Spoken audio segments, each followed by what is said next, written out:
Alright, so what happens if the valuation uses multiple discount rates? So can we have one rate? You can have one rate, okay, but in reality, rates are going to be changing. Alright, so if we're trying to determine the rate of a bond or the price of a bond, we're going to need what? The current yield to maturity in the market. Okay, but obviously that can change based on inflation, based on what the Reserve Bank does. So what happens if valuation uses multiple discount rates? What are we going to have? Yeah, you're going to have prices that aren't going to be the same. Yeah, you're going to have multiple prices. Right, so do rates remain the same during the life of a bond? No, they don't. Okay, so some time value of money principles, okay, are going to be used to work out those amounts when you have one rate or when you have multiple. Okay, so the textbook talks about discounting those coupons back at a specific rate. Okay, because remember, every bond will have a coupon payment, an interest payment that needs to be made. Okay, so do you agree when I first create the bond, there's going to be an I or a yield to maturity in the market? Right, and what happens if that changes? You're then going to have to discount everything back based on the new I. Right, so that creates a problem. Right, so what happens when evaluating bonds between coupon payments? So for example, let's say if I don't buy the bond here on a specific coupon date, what happens if I buy the bond, let's say over there, okay, between coupons? How are we going to price that bond?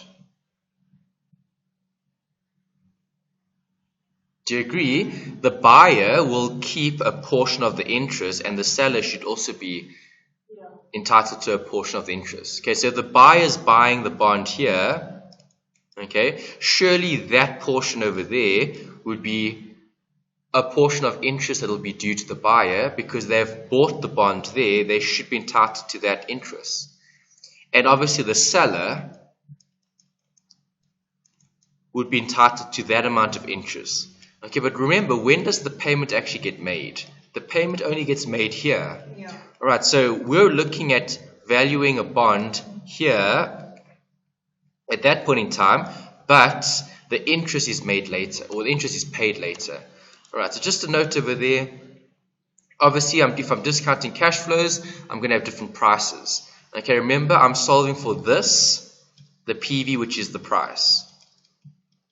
Okay, the challenge is here, what happens when the bond is being valued between coupon payments? So from here to there.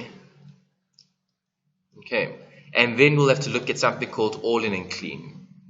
Alright, so remember, if I'm looking at a different I, obviously it creates a problem because the I will change. And if the I changes, those amounts are going to fluctuate. They're going to change as well. Alright, so there's the note about clean and all-in.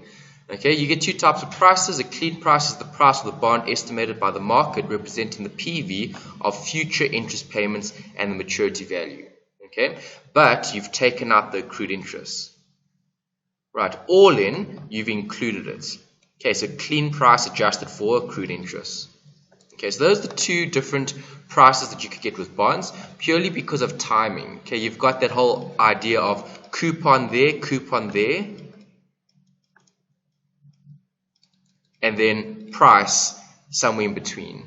Right, so that creates this cum interest or X interest. If something is cum interest, it includes the interest coupon. If it's X interest, it excludes the interest. Okay, and in South Africa they use a 10-day period. Okay, so if I've bought the bond, and let's say I've bought the bond within 10 days before receiving the coupon. Okay, will I get the interest? Yes, I will. It'll be cum. Right, because it's between let's say day 0 and day 10. So if it was on day 9, I would receive the interest payment. I would be entitled to it as the buyer of that bond. Okay, or it could be X if it was less than. Okay, so it all depends if it's within 10 days or greater than 10 days. Right, cum or X. Okay, so if I buy the bond, let's say on day 8, I would buy it X interest. because I wouldn't get it because the 10 days would have been the other person's ownership.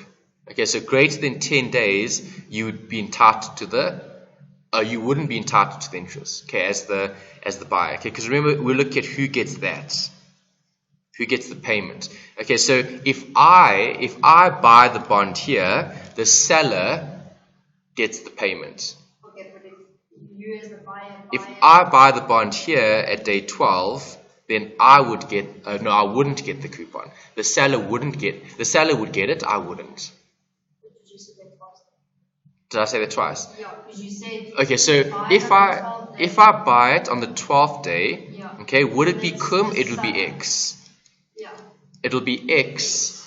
Yes. And then No, it would be, okay, hold on. Cum interest means the price includes the interest.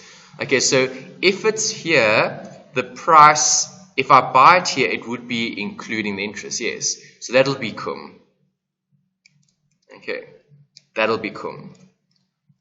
Right, so cum is the price including the interest. So if I buy it at day 12, I'm the buyer, so it'll be cum interest for me. The seller wouldn't get it. Yeah. Okay, alright, so the seller wouldn't get it because I would get it. Alright, if you bought the bond here on day 8, okay, then that'll be X. Okay, it'll be X, why? Because the price excludes the interest. Right, so will I get it? I won't get it, the seller will get it. Yeah, the seller will get the interest. Okay, so the seller will keep the interest. Okay. Alright, so there's a diagram showing the calculation. Okay, fortunately we haven't really seen this come up yet because it's tested in a different module. Okay, the DSC is very mathematical. Okay, if you did have to work it out, then you would have to draw a timeline. Right, there's a coupon, that's H from the time from when you pay the first coupon to the last coupon, and then you've got R, which is the date from the settlement to the coupon. Okay, so this date here in red, okay, is what you would look at in terms of the settlement date. Okay, when the bond changes hands. Okay, so if you were buying or selling the bond, it would have a settlement date, and that'll determine its price. Okay, so that's the diagram that you would draw to work out the cum or X. Okay, so you said R is the R is the time from the settlement date to the next coupon. Okay, it's on the diagram, so it's settlement which is there to coupon which is there. Okay, so that line over there. Right, obviously coupon to coupon is H. Okay, coupon to coupon. So that could be half yearly, it could be annually. It all depends. Alright, so here's a note about traditional versus arbitrage. We started discussing this in chapter 5 when I asked you, can you have one rate or can you have many? I can have many different interest rates because the yield to maturity will change over the life of the bond. Okay, so there's two ways of doing that valuation. You can either use the traditional or you can use the arbitrage-free approach. Okay, traditional is when you assume one rate for the entire period. Okay, and that's generally how you're going to be doing it, right? Because that doesn't create a problem when you have multiple interest rates. Okay, arbitrage-free is when you strip out the bond and you're looking at all of those coupons. So, for example, payment here, payment there, payment there. Okay, and what you're actually doing is you're taking each and every one of them and you're discounting them all back according to the prevailing rates. Okay, so what is the 1 year rate, what is the 2 year rate, what is the 3 year, 4, 5, 6, and so on. Okay, and that would create the most accurate price that will avoid mispricing. Okay, because remember arbitrage is mispricing. Okay, so if I choose to strip a bond into separate zero coupon bonds and I use the prevailing rates, okay, you're actually looking at arbitrage-free pricing. Right, other methods, you've got binomial and you've got Monte Carlo simulation. Right, this is obviously bringing more statistics into it. Okay, binomial is looking at things like options, okay, calls and puts. Monte Carlo, when I have more complicated financial assets, okay, like mortgage-backed and asset-backed securities. Okay, those two you're not going to be tested on. Okay, the first two possibly. The second one, in terms of arbitrage-free, normally comes up in terms of the bootstrapping. Okay, so we need to look at bootstrapping again. You've seen it before. It wasn't tested. It's tested now. Okay, and then traditional, which you've been doing all the time, where you just look at one rate and you discount everything back. Alright, so study unit 6 is looking at theory relating to what? The yield. Okay, that's the focus. Right, so let's recap what is a yield. So it's the interest rate. Correct. It's that rate that you get from having entered into an agreement. I start here, okay, and I end there. Okay, remember this is a bond contract. So for the life of the contract, okay, the contract will either increase in value or decrease in value. Okay, that's the bond. Right, can I change the contract? No. Okay, remember the contract is determined up front. Okay, so you enter into an agreement up front stating how much interest is going to be paid on that particular bond, okay, or contract. Right, so what is a yield? It's just an interest rate. Okay, so then what is the spread then? Difference in interest rates, right? Okay, I didn't put a note here. Let's write one down. Okay, so yield spread would be the difference, okay, in interest, and that could be a premium. Okay, you could look at that as almost like a premium, right, or a discount in some situations. Okay, the yield spread could be maybe less, okay, in certain situations where the bond isn't being seen as being very worthwhile, okay, or very beneficial. Right, so bonds are obviously priced in terms of discounting. Okay, so if I'm looking at the yield spread, the spread gives me an indication of what? The amount of risk in that particular instrument, because I can look at, is the spread very big or very small? Okay, if the spread is very big or very small, that can give us an indication of risk. Okay, how many people are willing to buy that particular bond? Okay, so here's the note about the different variables again. Okay, you've seen payment before. Okay, in this chapter they're talking about spot and forward rates. Okay, if I'm looking at spot and forward, what's the difference? The one is now and the one is in the future. Okay, so a yield measure is just the interest rate, and the interest rate is going to be over time. The spot is now and the forward is in the future. Okay, so if I'm looking at the bond, okay, the coupon payment is the PMT. Is that now or in the future? Yeah, so it's in the future. It's based on future expectation, but on what? The face or par value. Okay, remember you calculate the payment based on the face of the par. You times it by the coupon rate, and that gives you the payment. Right, so bonds offer interest payments for the bondholder. Remember the bondholder is who? The investor. Okay, so we're looking at buying these assets as a investment. Regular agreed payments over the term of the bond. Okay, we know that. Right, so what happens if the bondholder holds zero coupon bonds? Is there payment? No payment. Okay, no PMT. Right, capital appreciation is what? The price. Okay, when you buy a bond, it's going to have a specific price. If the price goes up, you'll make a capital gain, or if it goes down, you'll make a capital loss.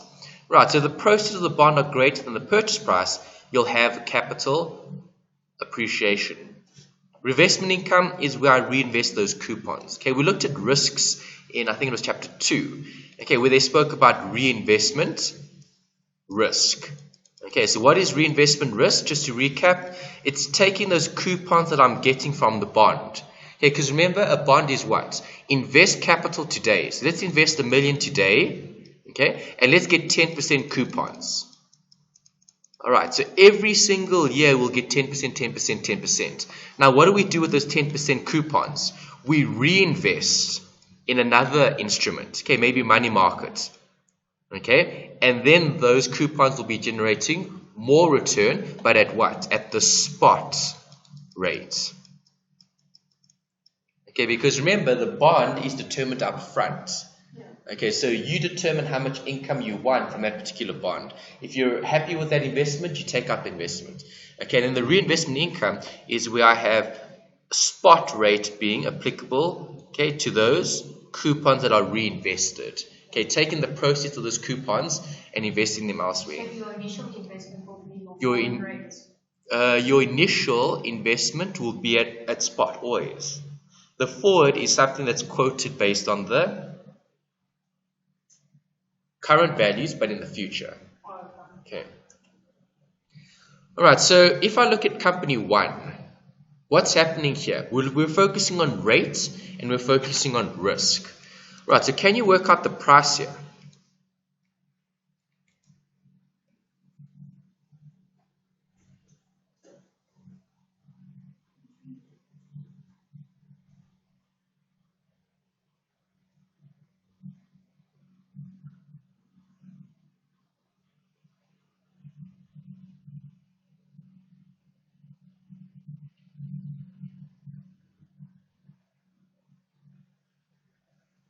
What did you get as the price?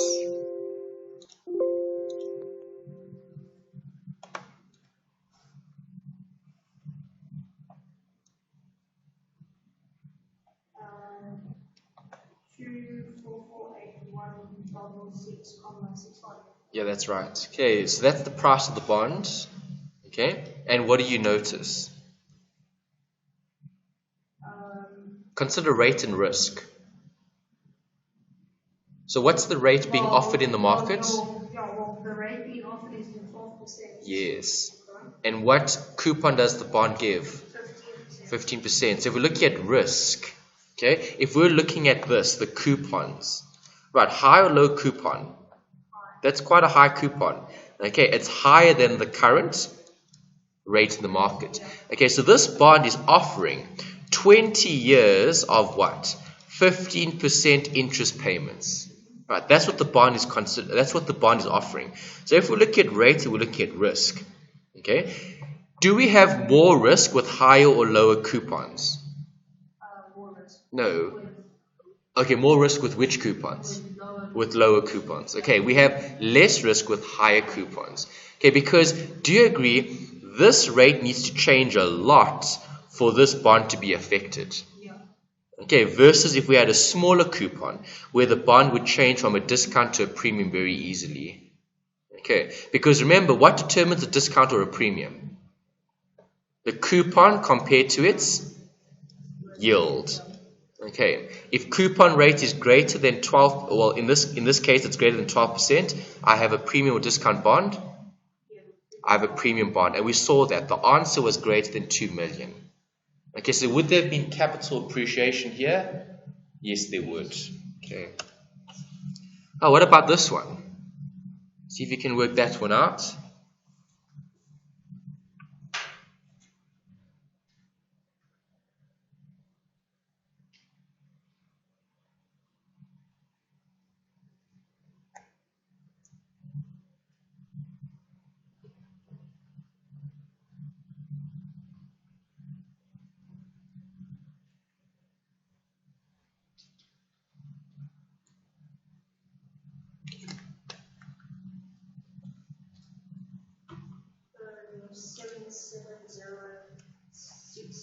Okay, did you divide everything by 2 and times something by 2? Yeah.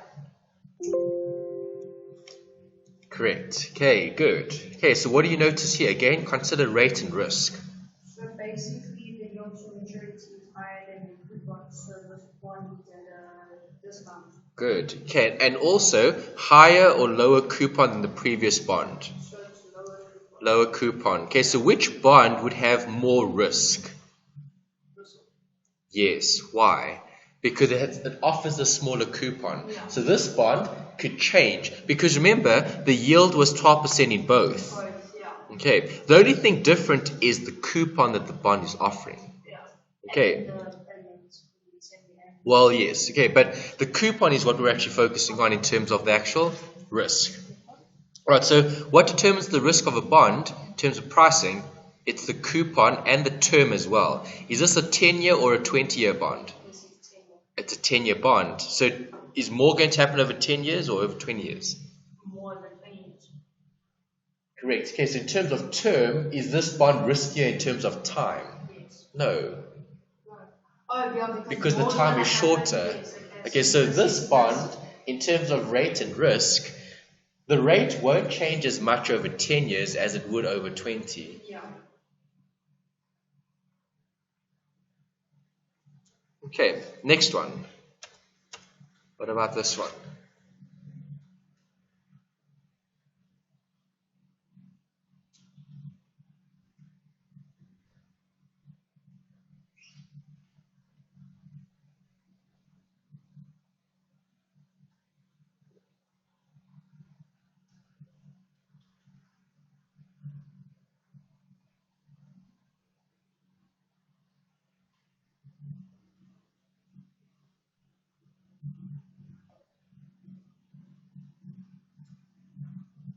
So 574. Yeah, did you take everything to quarters? Yeah. Okay, good. 574 is correct. Alright, so again, comments. What do you notice? Always consider the rate and the risk. So basically, your coupon rates are higher than your loan maturity, so this bond is included. Yeah, and it's a big coupon, eh? Yeah. So bigger coupon bonds have higher or lower risk. Lower risks. Correct. Now discuss the time. Well, it's 5 years. So Longer or shorter? So it's shorter than the other two. It's shorter than the other two. It's less riskier and with lower risks on your coupons and your coupons. Yes. Okay, so this bond is a short-term bond offering high coupons and with less risk because time isn't so much of a factor and the coupon also is very high. Okay. Good. Okay, so here's a note about the current yield. Right, what is the current yield? It's the annual interest divided by the current price. Okay, so here's an example. Company A issues 14% 10-year annual coupon bond with a par of 3 million. Okay, determine the price of this bond using a required return of 15. All right, just comment now, looking at the bond, discount or premium? Good. Okay, because 14% is less than 15. So you know your answer must be less than 3 million in terms of price. Okay, if I want the current yield, I first need the price. Okay, so first calculate the price and then take the coupon and divide it by the price.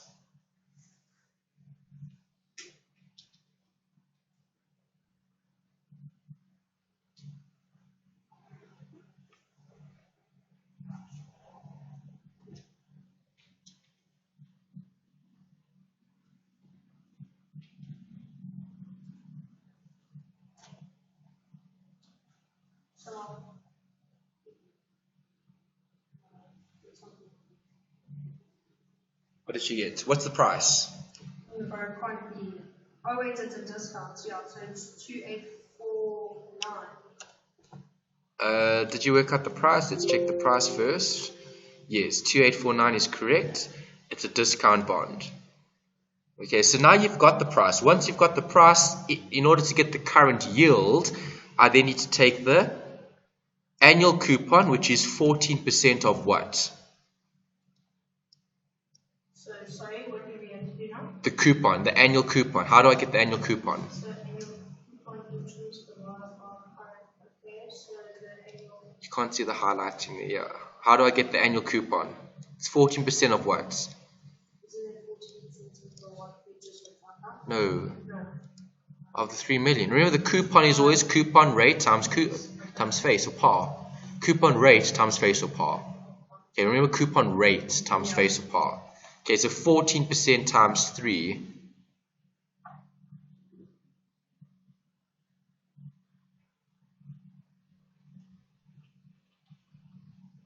Which is 420. Okay, so now you've got the annual coupon. To get the current yield, you're just going to divide the one amount by the other. Right, and that gives you this. So divide 420 divided by the current price. Yeah, that's the formula for current yield. Current yield, annual coupon divided by bond price. Okay, so what does that say? That tells you that this bond is giving a current yield of 14.739%. Why? Well, if you look at its coupon and you compare it to its price, okay, the coupon is based on what the bond is actually going to give in terms of the contract versus the yield to maturity, which is what we have in the market. Okay, so the current price is that 2849 and the current coupon divided by the price gives us the 14.739. So that's giving you an indication of the current yield. What is this bond actually giving us in terms of current information? What is the coupon versus what is the price? So then is that good if it's bigger than what your Yeah, that's the current yield. So this bond will be offering that as a current yield based on the current situation, based on its current price and based on its current coupon. Okay, because you're not looking at the face value or the par value, you're looking at what is the price worth today. Yeah. Okay, so when would the current yield increase?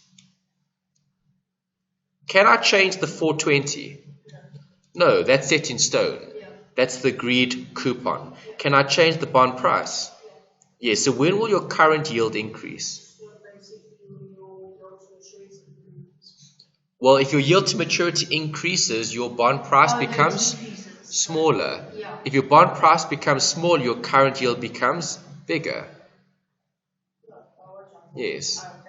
Okay, because you want the denominator to get smaller. Okay, if you make the denominator smaller, dividing by a smaller number makes the answer bigger. Okay, so if the bond price had to change, i.e. get smaller, your current yield would be affected. Okay, so if this was a discount, so obviously the bigger the discount, the better the current yield. Okay, then we've got a note about the bond equivalent yield. What is the bond equivalent yield? It's looking at the bond pricing convention. Okay, it's looking at what is the bond equivalent yield for the term. Okay, so now till the end. Okay, where coupons are paid more frequently. Okay, there will be a bond equivalent yield for the term structure of that bond. Right, then we've got a note about measures. Are rates accurately measuring returns?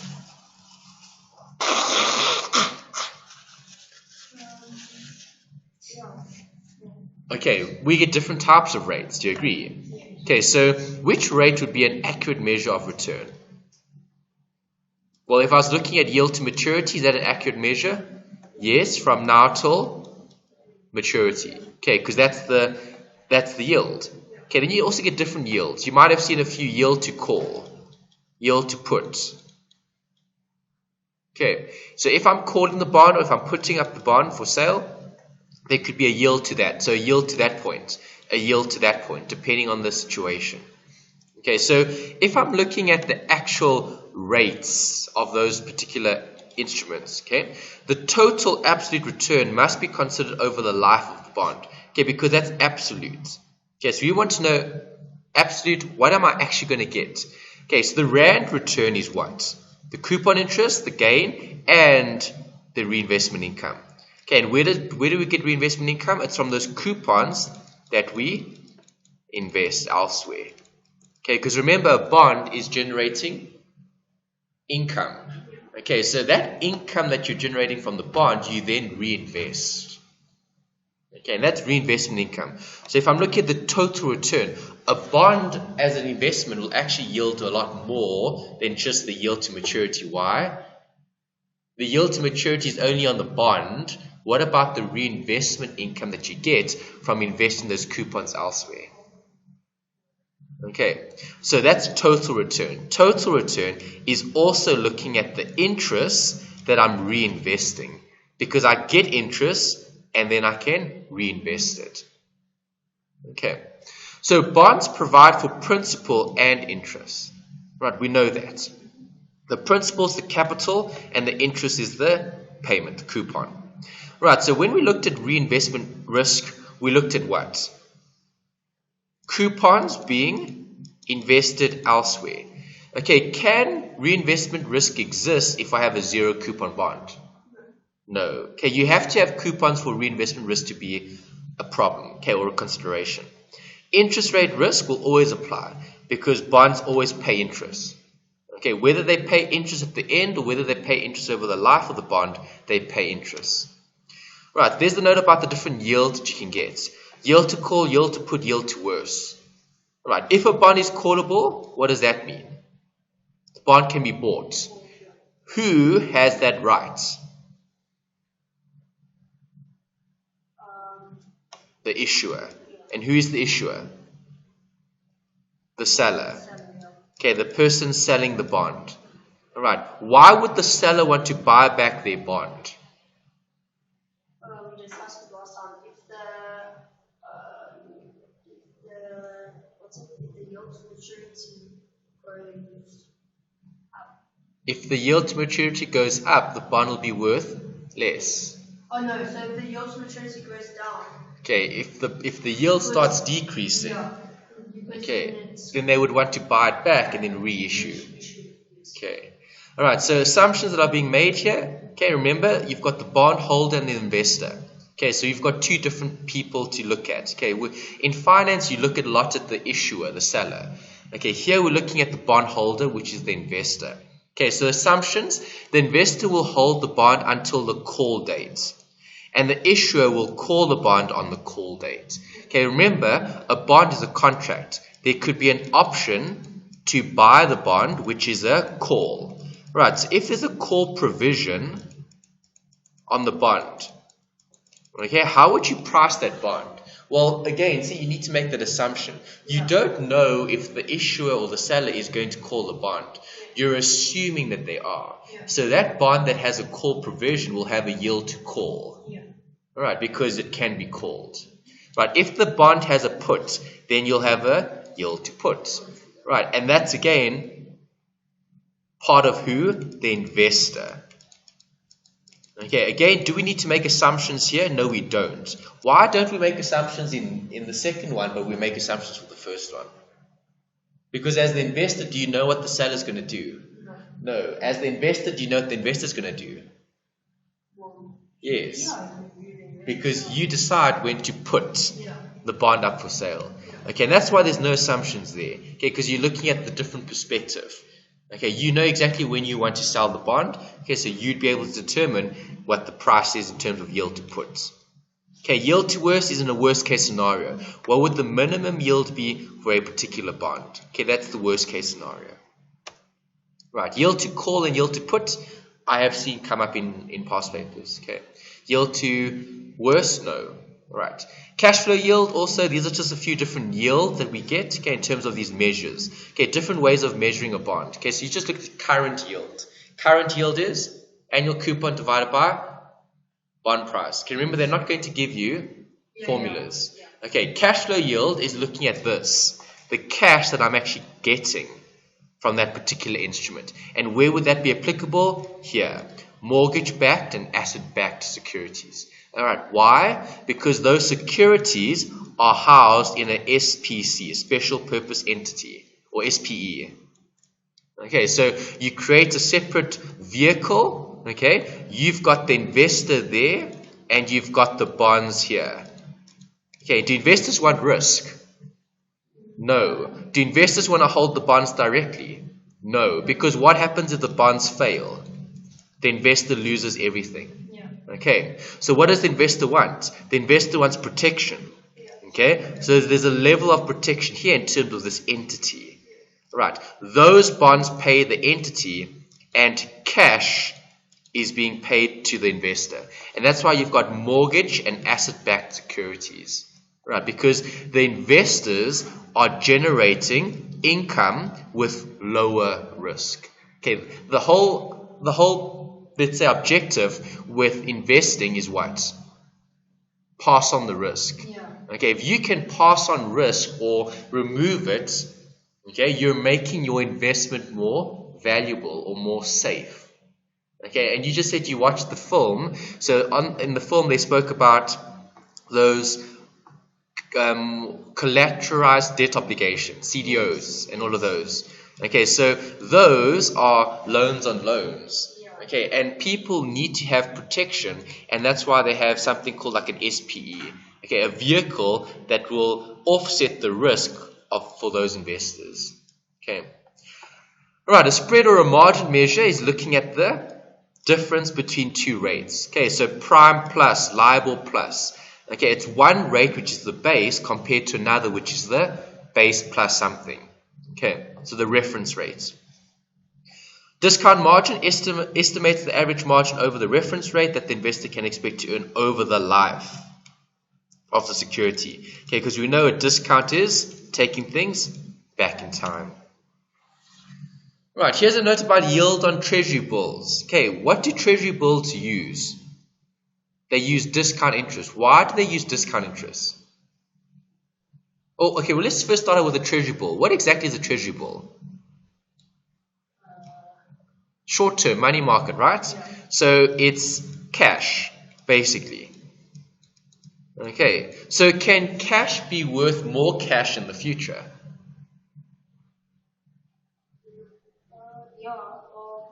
In buying terms, but in real terms, like, not when I say real, I don't mean after inflation. I mean like in reality. Is cash worth more cash? No. Okay, if you've got a rand is still going to be a rand in 5 or 10 years. Okay, but this particular instrument is exactly that. It's cash. Okay, so how do we sell these instruments which are cash for more cash? We need to sell them at a discount. Okay, so you need to then say, well, if I'm selling cash, okay, if the treasury bill is 1 million, okay, how do I sell R1 million today? I have to sell it at a discount. Okay, so if I give someone the million today as an investment, okay, I would have to give them that investment at maybe 950. Okay, because they're going to invest that and they're going to get that. Okay, the return or the I that they get is the actual difference. Okay, which is the yield on the treasury bill. Okay, treasury bills use this, discount interest. Okay, so if I'm looking at discount interest, I'm taking the price, okay, and I'm working out what would the price be worth without and with the interest. Because R1 million minus the discount here gives me the actual rate. Okay, and if I'm taking 360 days into consideration, I'm going to be, what do they call it again? I forget, annualizing. Okay, I'm annualizing the actual interest. Okay, because this could have been a 60-day bill, a 90-day bill. Okay, so in reality, what would the actual rate be for the 365 days or 360 days? They use 360 just to avoid the 365 or the 366. Okay. All right, we've seen this before, a little bit of revision. Okay, but we're focusing on what here? The bootstrapping. Okay, so if I'm looking at spot rates, what are spot rates? There's the keyword market, meaning what's currently priced in the market. Okay, spot rates today. Okay, so if I'm looking at bootstrapping, how do we draw these curves? So do we get a 7-year bond?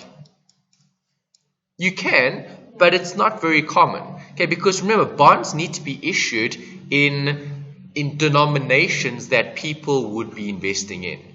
Okay, so do we get 20-year bonds? Do we get 10-year bonds? 5-year?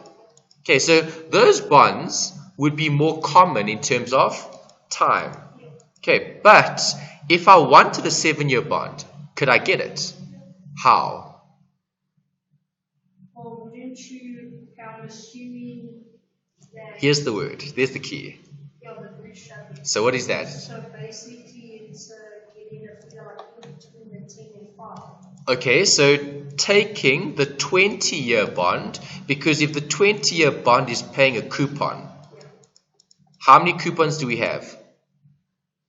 20 years. Okay, so if I've got 20 years, is each coupon a bond? Yes, because I could strip each coupon out and I could make several different bonds. Okay, so I only need to issue one bond. Okay, and I can create how many products? 20 different products. Okay, see, and that's how you create products that people want to buy. Okay, so for example, when you go to the shop, okay, do you have choice of products to buy? Yes. Why does the store do that? Exactly. It's to give you a selection because not everyone wants to buy the same product. Okay, so this is giving choice. This is giving the investor choice. Okay, so no one wants to buy a 20-year bond. No one wants to hold the bond for 20 years. Okay, so if your preference is 7 years, right, you would be able to buy a 7-year bond if we stripped out the coupon at year 7 for the 20-year bond. Okay, see, now you're creating a product that you can sell to someone else.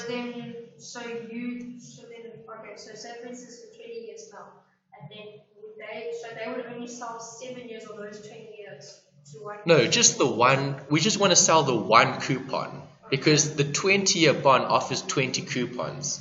So I can strip each coupon out to make 20 separate bonds. So then you just taking the 7-year coupon and selling it to someone else. Okay, because so somebody wants to instance like 1 year, then they'll buy the 1 year of the 20-year. Yes, possibly. Okay, we could strip that out. Yeah, because in this case. Yeah, because in this case we're looking at what? The yield curves. And how do we draw the yield curves? We need time and we need value. Okay, or rate your I. Okay, remember it's compared to the I, and the value is determined by I. Okay, so if I'm looking at the actual yield to maturity, okay, bootstrapping is looking at that. Current on the run treasury issues. Okay, because bootstrapping is what? It's a way to strip out coupons to determine what the rates are for all the different terms. Okay, so if I've got a 20-year bond, I could strip out 1, 2, 3, 4, 5, 6, 7, 8, 9, 10, all the way up until 20. And for each bond, each bond's coupon will have a different yield. Right, and that's how you create those graphs. Okay, so see now before we had those graphs. We knew what they were, we knew how to interpret them. We can actually create those graphs. Okay, you create those graphs by looking at longer on the run issues. Okay, if we strip longer on the run issues, we'll get a yield to maturity. Would you always use say for instance in this scenario the one for 7 years, would you always use 20 or would you be able to use you could use a 10? Yeah, because remember it should all be priced the same. Alright, because you can't have arbitrage. Yeah, because all the bonds that are issued are always compared to each other. Okay, because that creates mispricing. Okay, so you don't want a situation where I'm pricing the bond incorrectly, because if I do, then there's opportunity for arbitrage. Okay.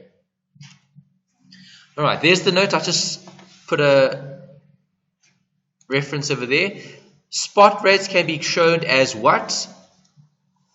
You've got the picture. What is that called? It's called a yield curve. Okay, term structure of interest rates. There's a few names. Okay, but we're looking at what? We're looking at time and we're looking at rates. Okay, so what future expectation do you have when you see a bond like this? Talk about spots and forwards. Talk about risk theory, perhaps. There's a lot you could mention. Give me a few points. Okay, so basically, your interest rate in the beginning will be high. Yeah, no, low.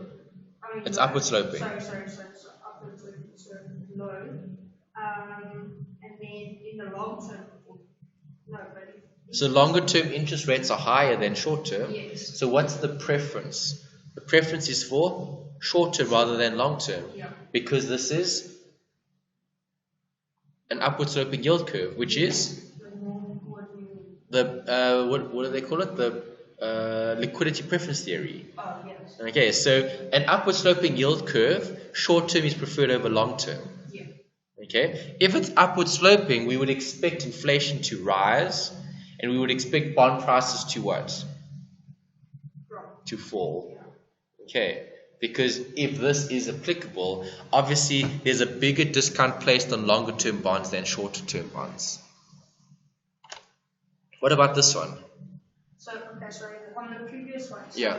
You would say, so this is short term, not? Short term is at the beginning, because remember this is time. So this is the time here, and this is the yield to maturity. So then in the short term, interest will be low. Interest is low here and higher there. Okay, upward sloping yield curve. Okay, so inflation would be seen as rising. Bond prices would possibly be considered to be falling over time. Okay, bonds in the future will be considered cheaper than bonds in the short term. Yes. What about this one? So then this one, bond part, well, the interest rate is higher in the short term. Yes. And then smaller in the long term. Yeah. So what expectation do you have? So bond prices are low in the short term, but higher in the long term. No, other way around. No. Yeah, you said lower price here. Yes. So okay, price will be lower here. Yes. Yeah. So short term, because the interest rate is high, bond prices are low. That's good. Yeah. And then in the future, so long term, bond prices will be high because your interest rate will increase. Yes. Okay. And this one?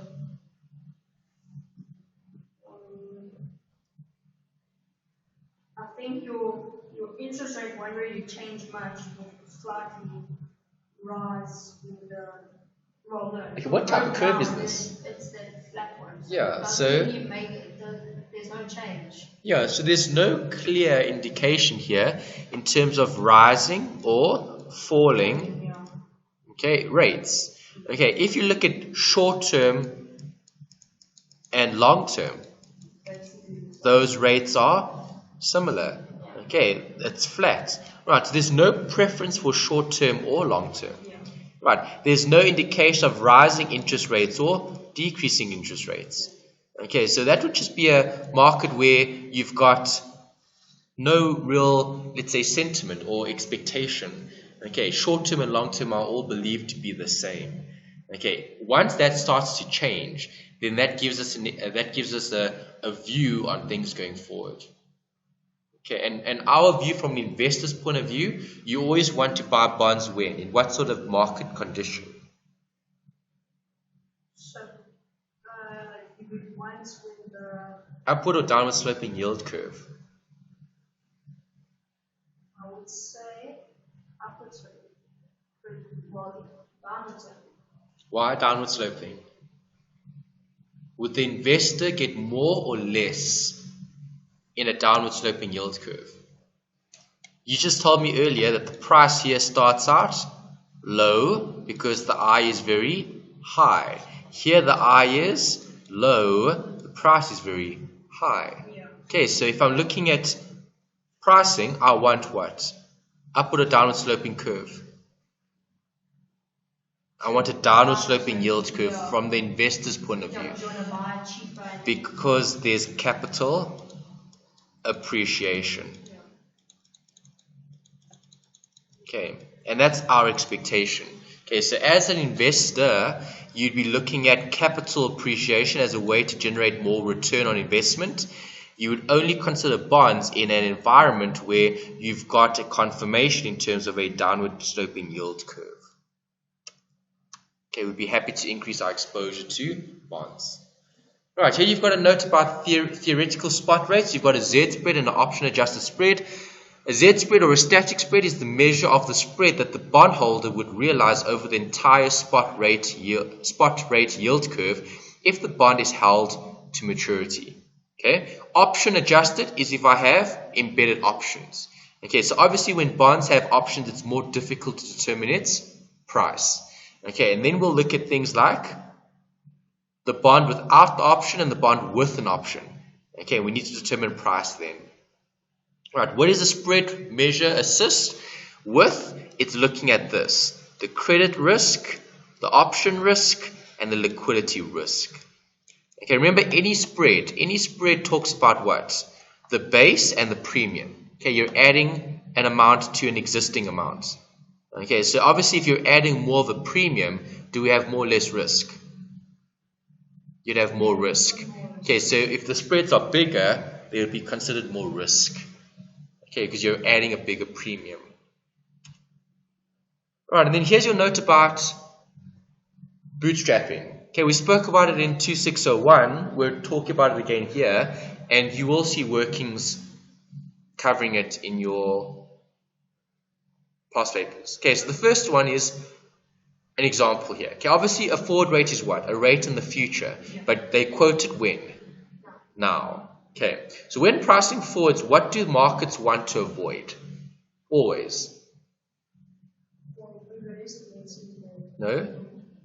Mispricing, which is called arbitrage. Okay, so we never ever want a scenario where you could buy something and sell something today immediately and realize a profit. Okay, that creates an unfair market because there's lots of arbitrage. Okay, mispricing. Markets need to be priced accurately. Okay, so how do we do that? Well, the question here is, what would the rate be for an additional 6 months? Okay, so let's try and understand what's being said here. Okay, calculate the forward rate given the following information. Okay, so an investor wants to invest 100 Rand for a year. Okay, the following spot rates are applicable. Okay, a 1-year zero coupon bond is yielding 10.5. A 6-month zero coupon bond is yielding 10.3. Okay, you're looking as an investor to invest for a year. Do you agree? Okay, so I'm going to invest for a year. I don't know what is going to happen with the rates. Okay, there could be risk here. So the rate can fluctuate. Do you agree? Okay, so I can invest now. If I invest now for a full 12 months, how much am I going to get? The 10.5. Okay, but what happens if the investor says, well, it's too risky to lock in those funds for 10.5 for a year because the risk is those rates may change. So what can I do? I can take out a 6-month yield with an option of a further 6 months. Okay, so if I had to draw a picture, okay, this is 0, this is 12, okay, this is T6. Okay, so option 1, as the investor, okay, are you happy with 10.5? If you are, then you would buy that bond and you would hold it for a year. Right, option 2, are you happy with 10.5? No. Okay, so what am I going to do? I'm going to take out a 6-month bond, okay, and I want a forward for another 6 months. Okay, and when is that forward going to be priced? That forward is going to be priced when? Today. Okay, because someone needs to give you a forward today that relates to the future 6 months. 6 months after the 6 months that you've invested. Okay, so if I look at the green and I look at the black, okay, obviously the rate that I get here is 10.5. The rate that I get here is 10.3, but that's only for half the year. This is what I need to know. That's the question mark. Okay, and that's the forward. Okay, so the forward will be priced based on the current information. Okay. Alright, so there's a diagram. If I take an amount of 100 Rand forward, okay, so if I take 100 here and I move it forward, I get that. If I take 100 here and I move it forward, I get that. Are those two amounts the same? They have to be the same. And the missing amount here is what I'm looking for. See, that's the forward rate. That's the forward rate that you're going to have to work out. Okay, because I can't have mispricing here. Okay, so I'm looking at 10.5% for the full 12 months. If I get 10.3 for the 6 months, what's the forward rate for another 6 months based on the current information? Okay, because forwards are based on information today. So your FE is the same on both? I've made the FE the same for both because this is the FE that I would get for the 12-month bond. Okay, so you basically just working out your yield to maturity. I'm working up yield to maturity from there to there, the green to the green. Okay. Alright, that's what I've shown you on this slide. Alright, I worked out the amounts based on what? The current spot rates in the market. Because remember, spot rates determine forwards. Okay, because you can't quote someone a future price if you don't know what the current price is. Does that make sense? Yeah. Okay, so you're working out what the forward rate is for 6 months from now. Okay, so alright, so those are the two workings. Okay, I'm computing the future value for both, and I'm working out what? There, the interest rate, the I. Okay, because now I know this was what? That was at time 6 months. Okay, and this was at time 12. Okay, so the PV is there, and the future value is there. Okay, and I'm working out what? The I. Okay, from there to there. Right, and if you do, you get that 10.7%. Right, so what is that? That's the bond equivalent yield. The bond equivalent yield is 10.7%. Okay, what does that mean? That means if I had to enter into a forward agreement, right, 6 months from now, right, I'm going to be quoted 10.3 for the next 6 months, right, and the bank will quote me 10.7 for a 12-month period 6 months from today. Okay. Right, so now if I'm looking at this, I can then either utilize the forward, because remember, the forward is available that you can utilize. I can then enter into a forward, okay, 6 months from now. If the rate has gone up or down, I can then decide if I'm going to use the forward or not. Okay, because we've agreed on the rate ahead of time. Okay. So then at that 6 months, if the rate has gone up, you can utilize the If the rate has gone down, down. What would that do? Would rates be higher or lower? You've entered into a 10.7% forward 6 months from now. Yeah. So if the rate went down, is that good or bad? That's bad. Yeah. Right, but the forward is at 10.7, which is good. Yeah, but what I'm saying is if the rates go up, if the rates go up, then that's bad. Yeah, but then if it's higher, then you would just use the spot. Yeah, then you would, I'm saying that's what I'm asking. But you would use the spot at that point in time. Yeah. So T6. You wouldn't use the forward. 10.7. You would use the rate that sits on now. Yeah, because remember the forward is just an agreement that you have in place for the future. Okay, so the arbitrage is the mispricing. Okay, you can't quote a forward today that isn't accurate. Yeah. Okay. Right, do you need to do it that way? No, you don't. You can do it this way. Alright, so what must I do if I do it this way? Well, there's the fancy equation. It's just the longer term over the shorter term. Okay, so what's my longer term here? So it would be rated at the 12 months. Yeah. So Shorter term? is the now. 6 months. Yeah. Okay, so you put your 12-month rate over your 6-month rate and you put it to the power 1. Where's the working? I didn't show it here. Okay, so let's show it. Alright, I would put 1, comma, what is the rate of the longer term? Where's the longer term? 1 year, 10.5. Okay, over. Oh, and that was to the power t plus n. So that would have been t2, because that would have been the second period. Over 10, comma 3. Okay, for 1 period. Alright, to the power 1 minus 1 times 100. On your calculator, quickly type that in.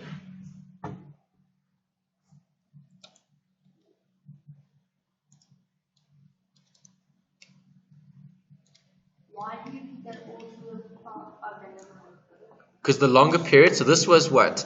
This was T0, that was T1, and that was T2. That's 6 months down the line, that's 12 months down the line. If that makes sense. Okay, so 10.105 to the power 2 over 10.103 gives what?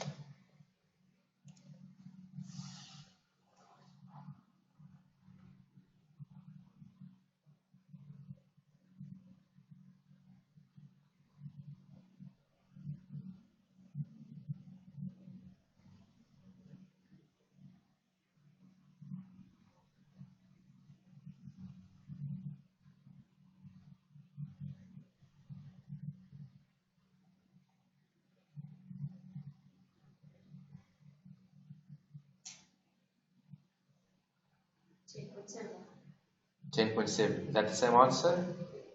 Yes. Okay, so you don't have to do it the long way if you can do it the short way. Okay, because all I'm interested in is what? The rate. I want to know what the forward rate is based on today's information. Okay. Is that alright? Okay. Alright, so now what happens here? 2-year forward can be calculated 3 years from today. So what does that mean? 2-year forward 3 years from today. So what does that mean? 3 years from today, 2-year forward. Do you agree? Okay, so what would I put here? I would put bracket here whatever the rate is to 5 over whatever the rate is there to 3. That's the longer term over the shorter term. Okay. And then you would have 1 over n. N here would be 2. Okay, because it will be in 3. 3 plus 2 gives you 5. Alright, so it's just the longer and the shorter period. Okay, longer period over shorter period, and the difference is your n. Okay, so 2-year forward, 3 years from today. Okay. Alright, study unit 7. Measurement of interest rate risk. Okay, what are we focusing on here? We're looking at 2 methods, discounting. Right, we're focusing on this. Full valuation or durational convexity approach. Okay, when looking at full valuation, remember, we need to try to get a more accurate measure of value. Okay, we can look at scenario analysis. We would take lots and lots of different scenarios and we identify what the prices are. Okay, during the crisis, they talked about that as being stress testing. They stress tested the banks and they looked at which banks would fail and which banks wouldn't fail. Okay, because remember, loans are liabilities. Okay, so in an extreme scenario, okay, what would happen in that particular situation? Okay, would the bank survive or would the bank fail? If the bank fails, we'll let it fail. If it isn't going to fail, we'll have to bail it out or save it. Okay, so duration and convexity. We spoke about duration. What is it? It's a measure of price sensitivity. Okay, convexities take you a bit further, where we're building in a second, almost a second dimension, if you will, okay, where we're trying to get a more accurate measure of price sensitivity. Okay, to which extent or to what extent will the bond be affected if the rate had to change? Okay, so if rates had to change, what will happen to the present value? Okay, that's what we're trying to determine. All right, so the first bit, price volatility and characteristics of bonds. Okay, maturity is the time, which is what variable? Time you spend. Correct. Coupon rate, which is what variable? Well, yes, the rate works out the payment. Okay, embedded options, that will be part of the contract, right? And then D is the yield, which is the I. Okay, so those 3 variables, the N, the PMT, and the I, all contribute to what? The present value and future value, which is the price. Okay, obviously the present value is what we're determining. The future value is what would be specified as part of the bond. Okay, so are option-free bonds easy or difficult to value? Easy. Okay, because they're option-free. There aren't any options. Okay, if I include options on bonds, does that create a problem? Yes, it does, because now you've got puts and calls that can be applicable to those bonds. Okay, so these normal option-free bonds have a shape. Okay, we need to determine, is the shape downward or upward sloping? Okay, what sort of risk do we have here in terms of price sensitivity? Okay, because remember, what is convexity? It's a change in y over change in x. Okay, that's all it is. Duration is the same thing. Duration is what? Change in something over change in something else. Okay, we're looking at what here? We're looking at a change in price in relation to the change in interest rates. Okay, so if rates had to change, what happens to the price? That's what you're looking at here. Okay. Right, so characteristics of option-free bonds, they're obviously normal, they're option-free, they have a convex shape. Okay, convex, upward or downward sloping? Correct. Concave? Upward. Okay. Actually, when I said downward or upward, that wasn't the right term to use. Convex is downward, but so is concave. Okay, convex is that direction, concave is that direction. Okay, that's the cave. Yeah. Okay. Right, so they're actually both downward sloping. Yeah. That's the key. Okay, so option-free bonds are convex. Okay. Right, so option-free bonds have the following characteristics. A percentage change in price is not the same for all bonds. Okay, some bonds can be affected more so than others. Right, it's all got to do with the shape of the bond. Okay, so what does the bond actually look like? Okay, because if you think about a bond like this, okay, let's do a quick example. Right, we've got one bond that does that, and we've got one bond that does that. Which is more risk in terms of a change in interest rate?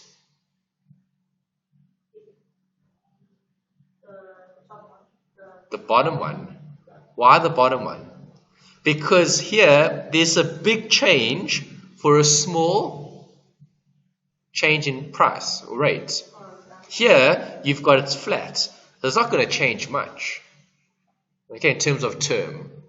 Okay, so it's just look at the extent to which a graph will shift or change in terms of its shape. Okay, obviously if it's concave, does a lot change over a short period of time? Time. So, what is yours, concave or convex? Convex. Convex. So convex. So here the yield is changing a lot over a short period of time. Okay, the other direction would have been not much changing over a long period of time, if that makes sense. Okay, because it's time and yield. Okay, so here a lot changing over a short period, there a lot changing over, not a lot changing over a longer period. Okay. Right, and then here's a note about characteristics of bonds with options. What happens if I have options on bonds? Well, then there'll be curvier graphs. Okay, and when we say curvy, we're looking at this. One curve, another curve. Okay, what's happening here? What are you doing to the bond yield curve? You're changing its shape. You're like squashing it. Okay, because do you agree the curve should look like that? Okay, but now what have you done? You've changed that. You've tailed this into that. Okay, so have you added or reduced risk? Reduced. Yeah, you've added a level of protection because you reduced the amount of risk here because the bond has an option to buy or an option to sell. Alright, so bonds with options are curvier because they'll have negative and they'll have positive convexity. Alright, meaning you've got this, you've got this, and you've got that. Okay, you've got two types of curves. Okay, positive and negative. Alright, so has volatility been reduced? Yes. Okay, volatility has been reduced because you've tailed off the ends. Okay, you've tailed off that, you've flattened off the tails. Okay, you flatten the tails. Okay. Right, and as you're flattening the tails, you're reducing risk because rates are staying the same for a longer period of time. Okay, so what's the negative?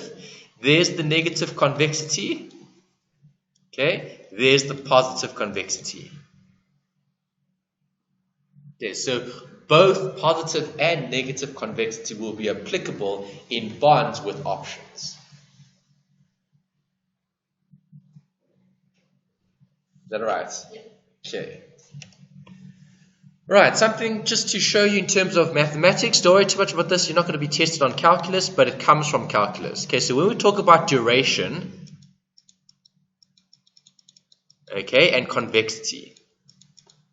Okay, the textbook goes into quite a lot of detail here in terms of the math. They show you quite a bit of it. Okay, you're not going to be tested at that level, okay, in your past papers. Right, but you do need to have an idea of what it means. Okay, so direction and convexity are what? We spoke about it earlier. Changes in something over changes in something else. Okay, which is actually what? Your slope. Yeah. Alright, so when looking at duration and convexity, we're actually looking at those tangents against the graph. And we're looking at the slope. Is the slope upward, downward, or is it flat, 0? Okay, in terms of the slope. Alright, so here's the note. We spoke about it earlier. Last week we spoke about long-term, low coupon, and low yield. Okay, this is a popular question that comes up in exams. They normally give you bonds with different coupons, bonds with different rates, bonds with different terms. And then they ask you to determine which maybe has the most risk and which has the least risk. Okay, bonds that have low terms, long terms, low coupons, and low yields, okay, are going to have what? More risk. Yeah. Okay, so long term, low coupon, and low yield bonds have more interest rate risk. Okay, what is durational convexity? It's a measure of the curviness or price sensitivity or bond elasticity, which is similar to economic supply and demand. Okay, we're looking at what measure, okay, gives us all of that in one term, okay, or value. All right. The duration and convexity is going to give you a measure which is taking all of this into consideration. Okay, so do I want a lower or higher duration value?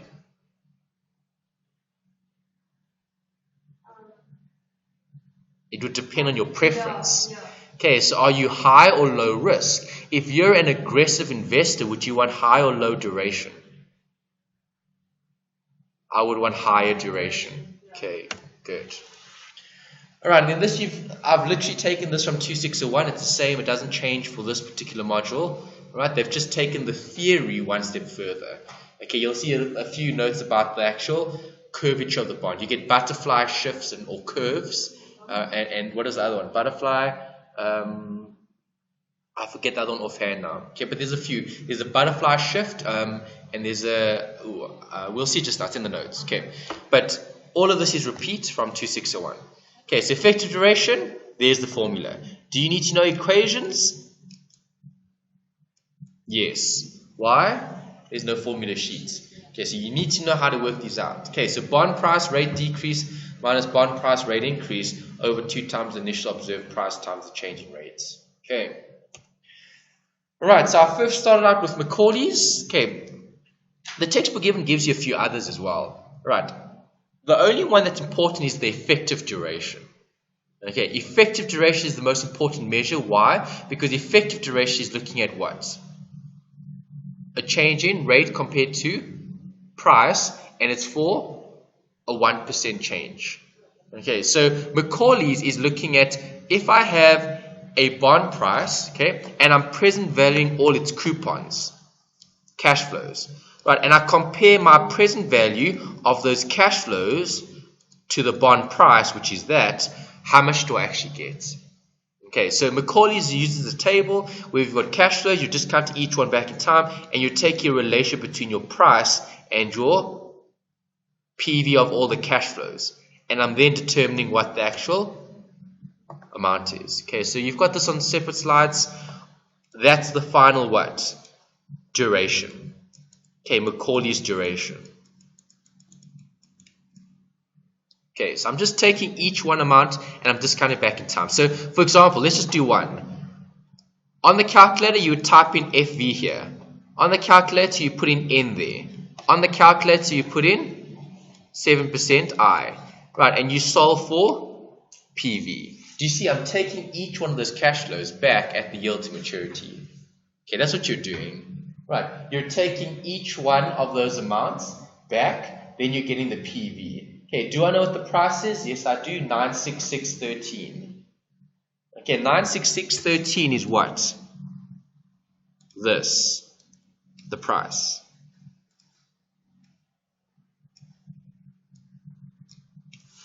Okay, and then once I've got the price, I can then work out a measure. A measure of what?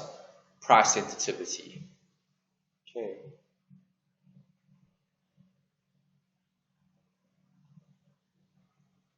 Okay, there's a note about duration. I've showed modified as well. Okay, if you've got modified, you just add 1 plus the yield to maturity, and you get a different measure as well for duration. Okay, the one that's important is effective duration. Okay, so there's a general note about duration. We spoke about it earlier, change in interest rate over change in bond price. Okay, how do I determine a change in bond price? I need to look at the duration measure, and I need to look at a change in interest rates. Okay, don't worry about the plus and the minus and the minus and the plus. Okay, just think about it logically. Okay, if rates fall, what happens to bond prices? They rise. And if rates rise, bond prices fall. That's it. Okay, so you don't have to remember to put a minus in, because remember, a minus of a minus gives a plus. Okay, so if rates had to decrease, bond prices will increase. See, the formula does it for you there, but then you need to put in a negative. Okay, now we're putting in a negative. A negative of a negative makes a positive. Okay, that's too complicated. Just keep it simple. Right, if interest rates rise, bond prices fall. And the opposite. Okay. Alright, to keep it simple, effective duration is what you're going to be looking at. And why is effective duration important? Because it can be measured reliably, and it can be a measure for this. Bonds that have embedded options. Okay, so effective duration is always preferred because you can measure bonds with options. Right, and now just keep it simple. Right, don't worry about modified and Macaulay's. Okay, you should know the effective.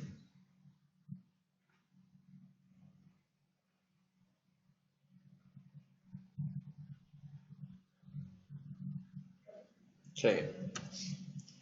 Alright, so how do we do it? Well, here's a worked example. Okay, you've got the solution there, so just follow in terms of the steps. Right, so step number 1 is to look at what? The change in rates. Okay, the rate here is going to change by how much? 1%. Okay, so what is the current spot? 7. Okay, so I need to look at 1% over the entire change. Okay, so it's 0.5% on the one side and 0.5% on the other side. Yes. Yeah, 2601. It's revision. Okay, so the 1% is there. Okay, be careful. Alright, 1% is over the full amount.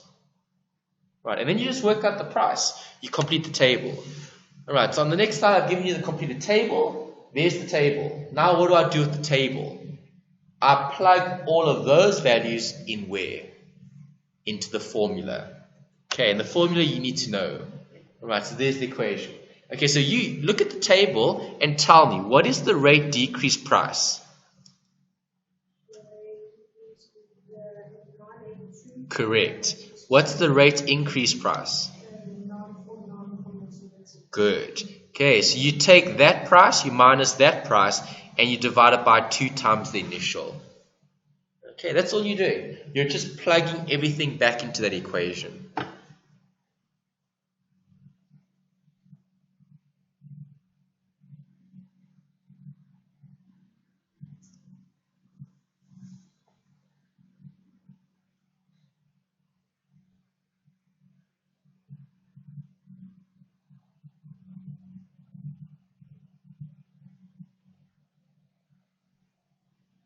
So then the 1.71 is your effective duration. Correct.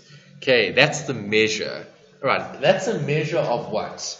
All of that complicated stuff. It's a measure of change in interest rate compared to change in price. That's all it is. It's just a measure. Okay, it gives you an indication of how sensitive the bond is. Okay, the bigger the value, the more sensitive it is. Okay, the smaller the value, the less sensitive. Okay, so to put everything together, if I look at a percentage change in price, if the bond price had to increase by half a basis point, how much is the bond going to decrease by? 0.85%. Okay, so we're just trying to comment now. Okay, for a 50 basis point change in price will lead to a 0.855 change in, rate change in price. Okay, so if the rate had to go up, the bond price will come down. Okay, so don't worry about the pluses and minuses, just interpret it correctly. It doesn't matter if you put a plus or a minus in, the answer is still going to be the same. Okay, you're still going to get 0.855 irrespective of what you put in, plus or minus 0.5%. Okay. Alright, so if the yield had to rise by 50 basis points, the price would decrease by 0.55. Okay, and the converse would be true as well. You could say if the price had to fall, if the rate had to fall, the price would increase. Okay.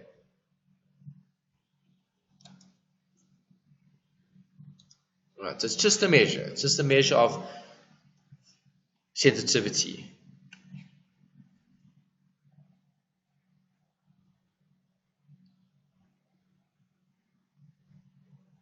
Okay, is that alright?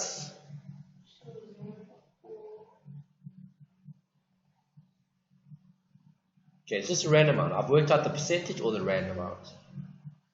Okay, so price will change by 8.26 if the rate had to change by 50 basis points.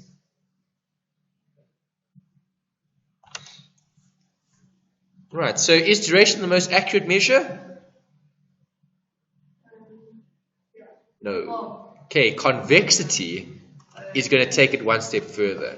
Okay, so no, it's a measure. It's not the most accurate measure. Alright, because convexity is another measure, right, that gives us information about change in rate and change in price. Okay, and if I bring them, no, the most accurate is total effect, because total effect is duration plus convexity. It's looking at both. Okay, alright, so convexity is adding a further dimension to the measure of interest rates. See, that's what I've given you here. It's looking at this non-linear. If something is non-linear, what does that mean? It's a curve. Okay, and if it's a curve, I bring in more of the maths, the calculus. Okay, and that's why they look at this. Okay, 2 times the rate squared. Okay, for change in rate. Okay, it's the same table again, nothing different. You do the same calculation, half a basis point there, half a basis point, half a percent there rather, 50 basis there, 50 basis there, 1% over the full amount. Okay, I get those amounts. Then what do I do with these amounts? I plug it into the formula. Okay, and if I plug into the equation, I get that 1.91. Right. Okay, so 1.91 is representing what? Convexity. Okay. And that's just a measure of price sensitivity. Obviously, the bigger the measure, the more sensitive. The smaller the measure, the less sensitive. What is small and what is big? It needs to be compared to other bonds. Okay, so you can't say above 1 is too sensitive or not sensitive enough. You can't. Okay, you need to consider bonds with bonds. Okay, so this bond with other bonds. Right, so if this bond has 1.91 and other bonds have 2, this bond would be less sensitive to those bonds. Okay, I'm just taking the prices and I'm substituting into the formula. Okay, that's where that working is coming from.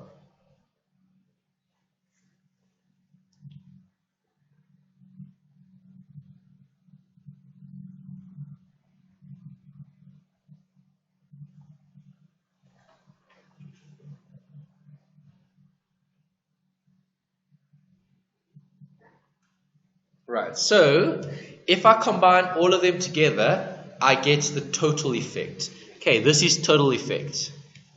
Total effect is what? Duration and convexity. Okay, and duration and convexity gives me 0.3775.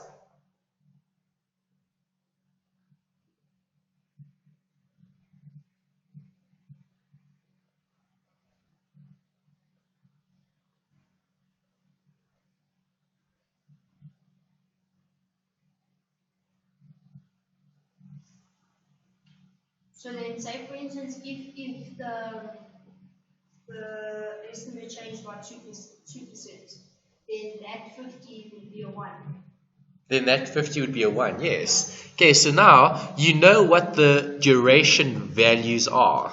Okay, so if you've got the value, you don't need to work it out. Yeah. Okay, then I would put 2% here, 2 there, and I put 2 there. And I would get a change. Okay, so a 2% change in interest rate will cause the bond price to change by whatever the answer is. But you wouldn't put the 2%, you would only put 1. No, you would put 2, because if you're putting in 2%, so you said if the rate had to change by 2, right? Yeah. Okay, so if the rate had to change by 2%, okay, you'd have to put a 2 here and a 2 there. Alright, and you'd have to work out a new total effect. But then this one said the rate changed by 1%, but then we just use the 50 basis points, which is what is it? 50 basis points was just an expectation. Okay. Okay, I just said if it had to rise by 50, it could have risen by anything. Oh, so what if, okay, so then that 50 is what the yield is risen by, so then you'll use that. So whatever the basis is, that's you'll use there for your 0. Okay, remember these measures, the duration and convexity, that comes from the calculation you do, Yeah. okay, to work out those measures. Yeah. Once you've got the measures, then you can use the measures to determine the price change. Okay. Yes. Okay. Yeah, so I could have used any figure. I just used 50 basis points. Yeah. I could have used thought, 30, 40, I doesn't, thought you used the, half of it, the yeah. 50 because No. it only changed by the 1%. No. Okay, No. Okay, I just used that's fine. an amount. Okay, and then here's a note about theory. Okay, investment managers thrive in markets that have what?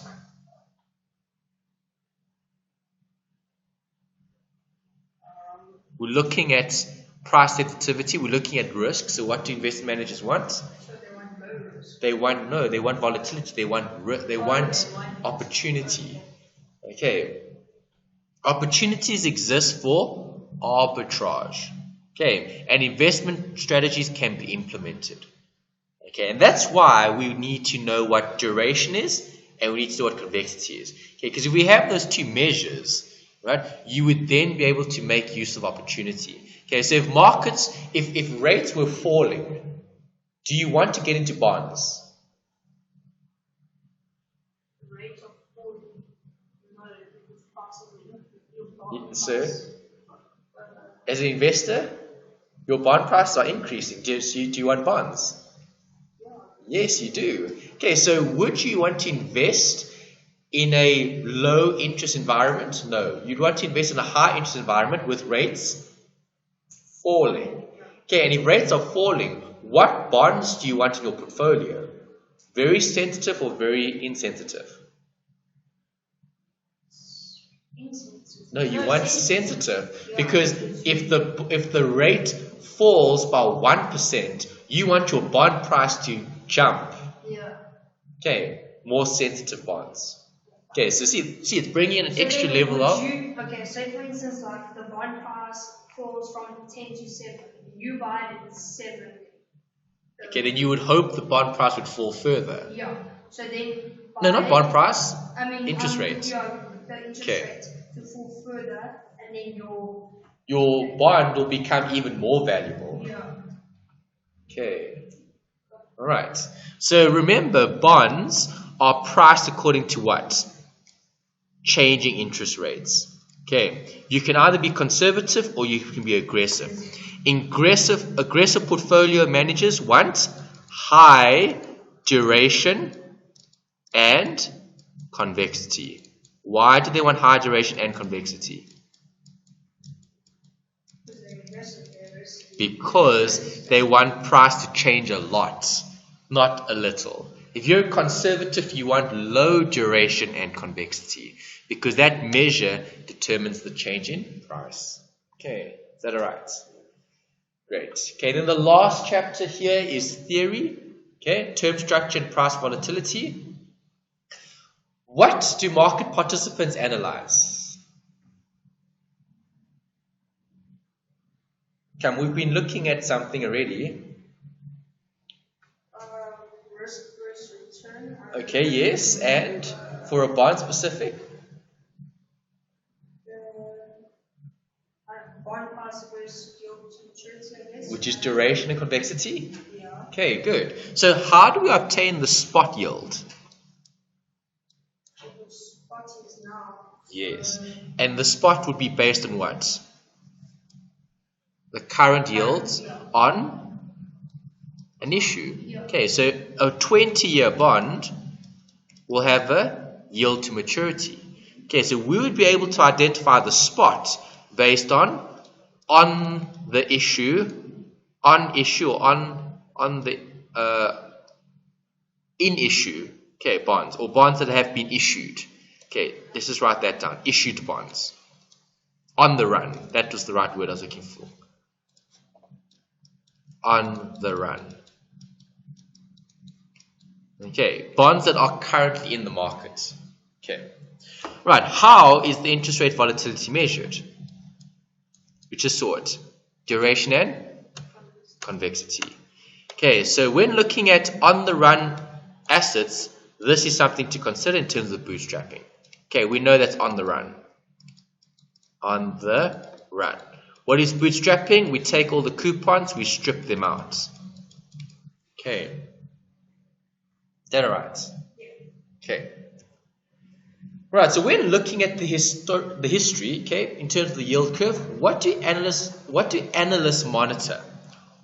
They monitor the treasury and government securities. Why do they do so? What is this? Why do they look at the government bonds?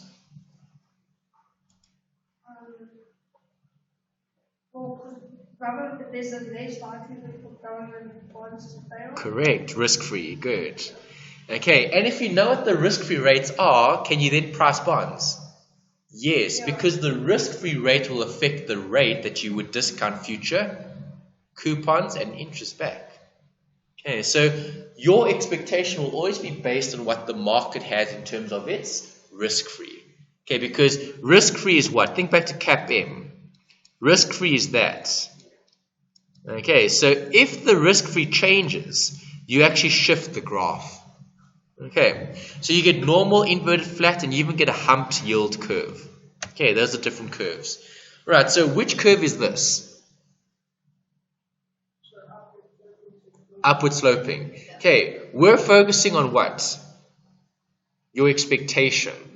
Okay, so high or low risk here?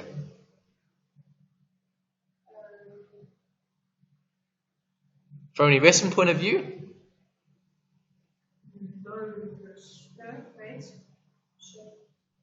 Would price be rising or falling? Price would be falling. Yes. Okay, prices are falling over the longer term based on this yield curve. Okay, so our expectation would be bonds are going to be losing value, okay, because interest rates are seen to be rising. Okay, so we would then consider what? High or low duration? Low duration and low convexity. Okay, because we don't want those bonds to be affected a lot if this yield curve is accurate and the expectation is true. Okay, and it materializes. So what does that actually mean, low duration and low convexity? Low duration, low convexity means a low price sensitivity to a change in interest rates. Okay, because remember, duration and convexity represents what? It's a measure of how sensitive a bond is to a change in interest rates.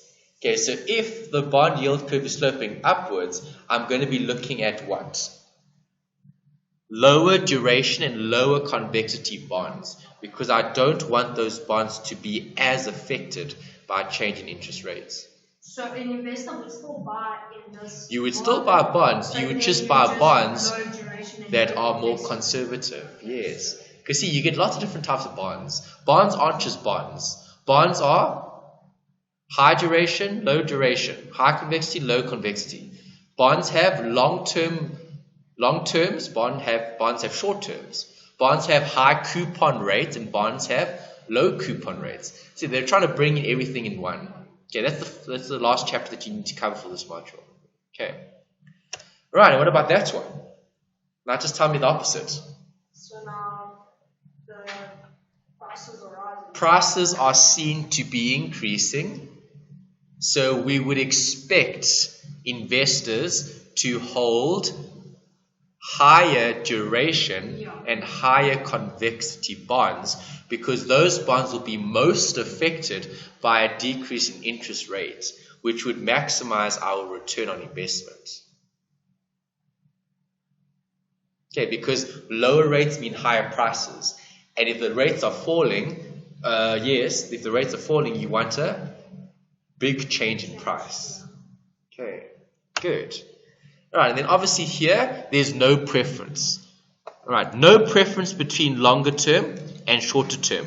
Do I have a preference in terms of high duration or low duration? No, because it's flat. There is no preference. I don't know what type of curve I'm going to have in the future.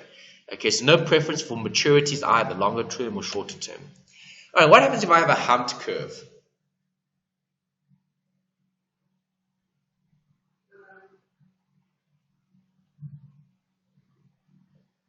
So basically, in the beginning, well, in long, say in the long run, rather ones are high duration. Okay, start with the first bit.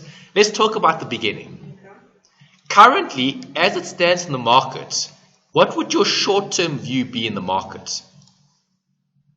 Describe that first part of the graph. That your interest rate is rising. Yes. And your prices are going down. Correct. Okay, so we would expect prices to fall in the short term. Yeah. Okay, so is that a buying opportunity? No. No.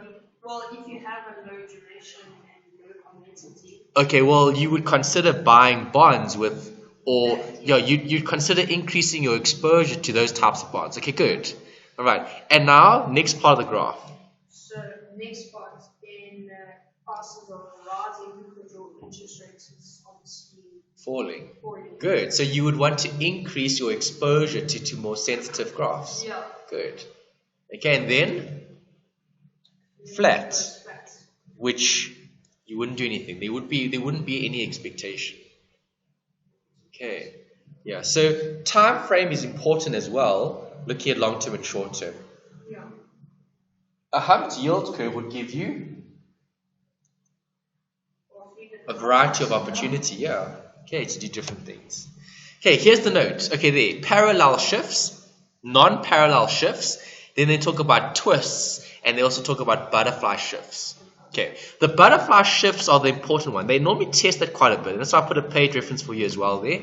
Okay, you'll see if you do look at past papers, stick to the past papers as a guide to go over the sections in the textbook that are more important. Okay, certain sections are more important than others. Okay, and you only know which sections are more important by looking at enough past papers. Okay, so we'll do one today, and I'll send you some of the older ones as well, and you can have a look at those. Okay, all right, so when looking at a shift, what am I doing? I'm moving the entire curve. Yeah.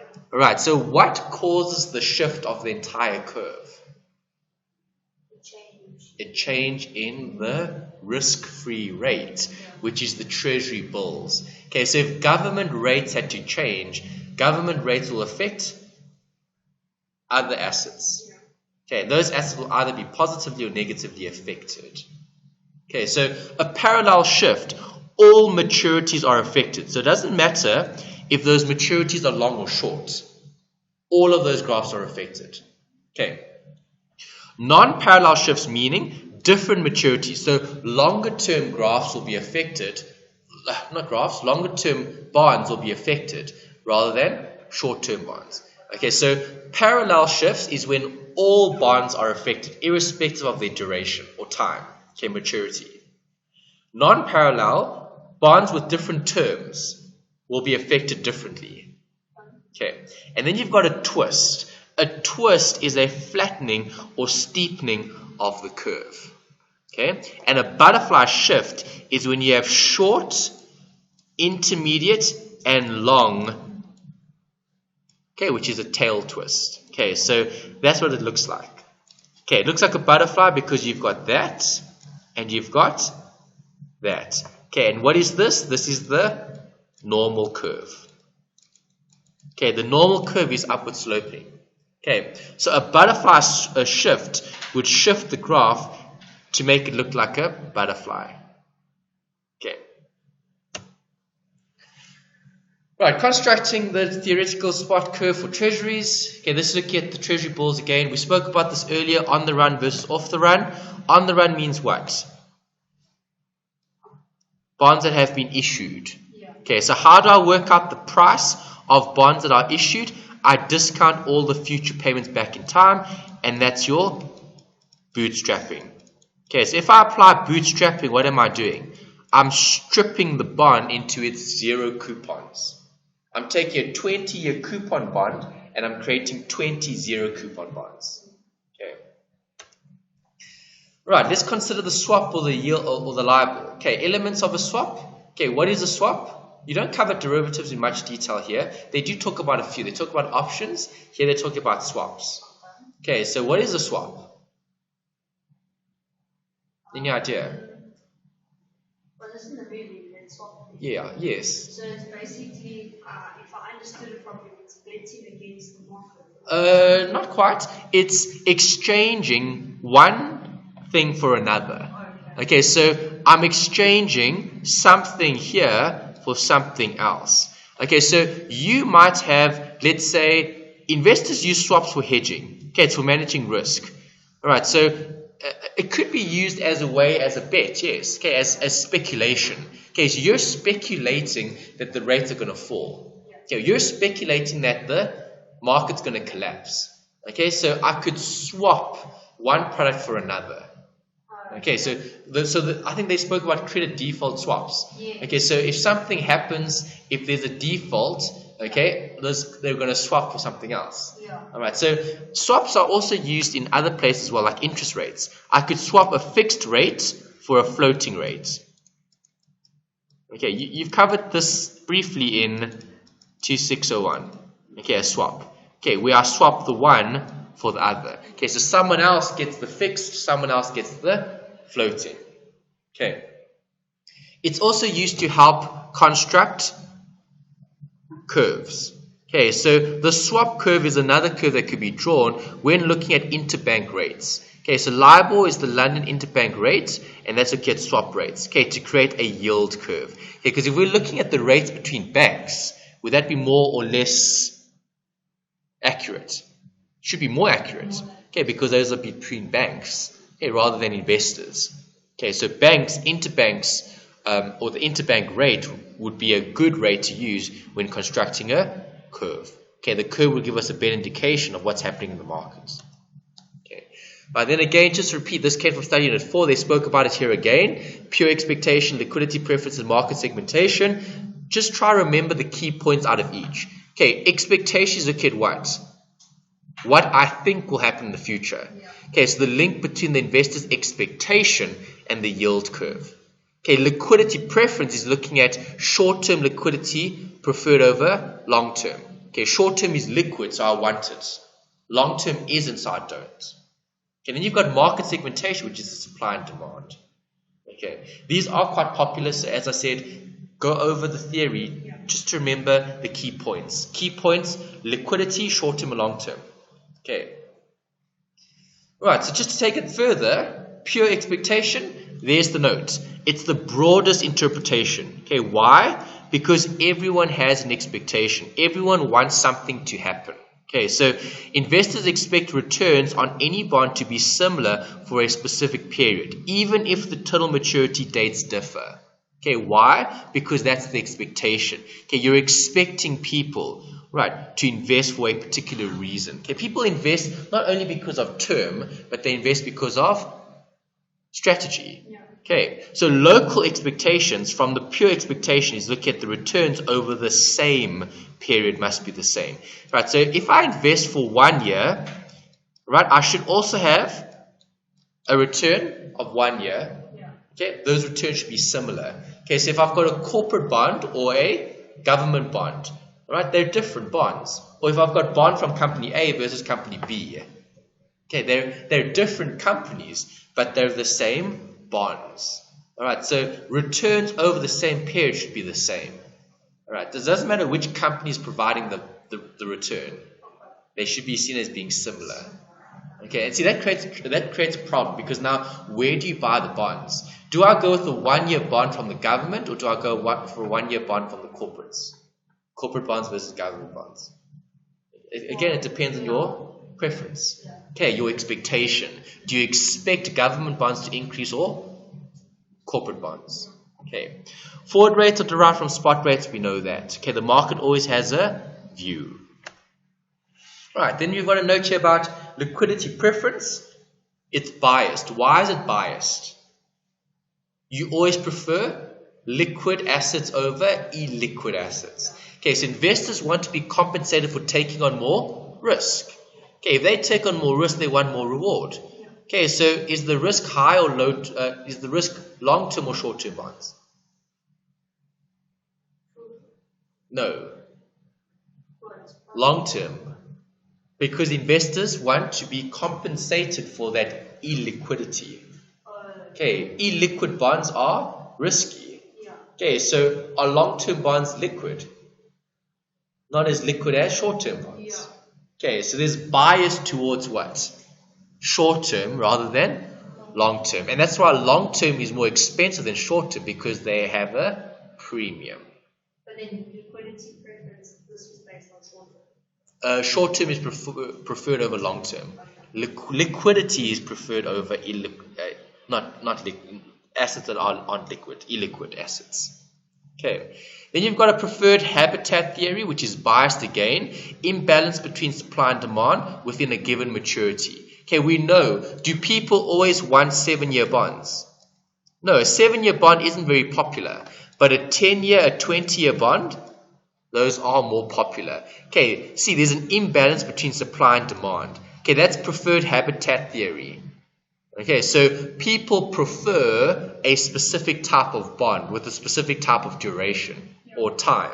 Okay, so the time 20 and 10 year. Those are bonds that are more popular than 7 years or 5 years. Okay. With the whole bootstrapping, is there actually like a calculation towards it? There is. Yeah, we'll see one in the exam. Okay. All right. Here's a note about measuring yield curve risk. Okay, determining the sensitivity of a security portfolio and the change in spot rate. What is that called? How do I determine that?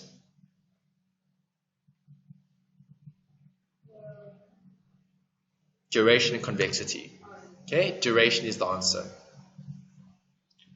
Alright, so if I'm looking at duration for different bonds with different maturities, what am I going to do?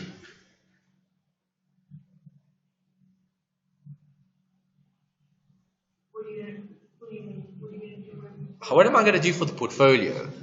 So let's say I'm holding 2 15 and 30-year bonds. Now, how do I work out the duration for that bond portfolio? If I'm holding 3 different terms, I'm going to have to use a weighting. Okay. Yeah, so you get 3 different weightings here. You get a ladder, you get a barbell, and you get a bullet. Okay, a ladder portfolio, equal nominal values. Okay, because think about a ladder. All the steps are the same size. Right? Okay, so a ladder portfolio is each maturity. I put a portion in 1 year, 2 year, 3 year, 4, 5, 6, and so on. Okay, it's a ladder portfolio where each ladder, in terms of term, when I increase the maturity, okay, those increments are still the same. I'm going to weight it equally, because what do I need to work out? The duration. Okay, so I don't want to I don't want to unweight it, let's say unfairly. I don't want to hold too much of 1 year bonds versus 2 year bonds. I want to hold all of them the same. Okay, if I hold all of them in the same ratio, okay, I'm going to get a measure that will represent the portfolio. So would it be like holding the 2-year bond for 30 years? No, holding the bond as part of the portfolio. Okay, so I've got a certain amount of, remember, equal nominal value. So if I'm investing, let's say 10 million, 1 million here, 1 million there, 1 million, 1 million, 1 million, 1 million, all of those bonds will have a million. Yeah. Okay, so 1 million invested for 2 years, 1 million invested for 30 years. All right, you've got R1 million invested in each of those bonds. Okay, that's a ladder portfolio. But a barbell portfolio is when there's greater weights for longer and shorter maturities than the immediate maturity. So what does a barbell look like? Looks like that, right? Okay, you go to the gym, you got barbells. Okay, so longer term and shorter term, more is invested. So if I take 10 million, I'll invest 4 million here, 4 million there, and I'll invest 2 million over the shorter term bonds. Yeah. Okay. A bullet portfolio, a bullet looks like this, right? Okay, so the weight is on what? The middle. Okay, so great weights on intermediate maturities. Okay, so more emphasis is placed on the middle rather than the end or the start. Okay. All right, and then why do investment managers want higher volatility? We spoke about it earlier. It's all about opportunity. Correct. Okay, so it provides opportunity and possible arbitrage. Okay, so measuring volatility and modeling your expectation is key. Okay, it's almost like the weather reports. Okay, so how do we know if it's going to rain or not tomorrow? It's because the weather department, okay, what do they call them? The meteorologists, okay, the people that look at the weather, that study the weather. Okay, what do? They look at precipitation, they look at humidity, they look at temperature, etc., and they then determine it's going to rain or it's going to be sunny and hot based on that. Yeah. Okay, same thing applies here. Okay, so what measures do you have? You've got yield spreads, you've got duration, you've got convexity, you've got the term structure, the shapes of the graphs, the total, correct. Okay, and that all helps to do what? Make a decision. Okay, so let's practice. Right, let's take a break first before we. All right.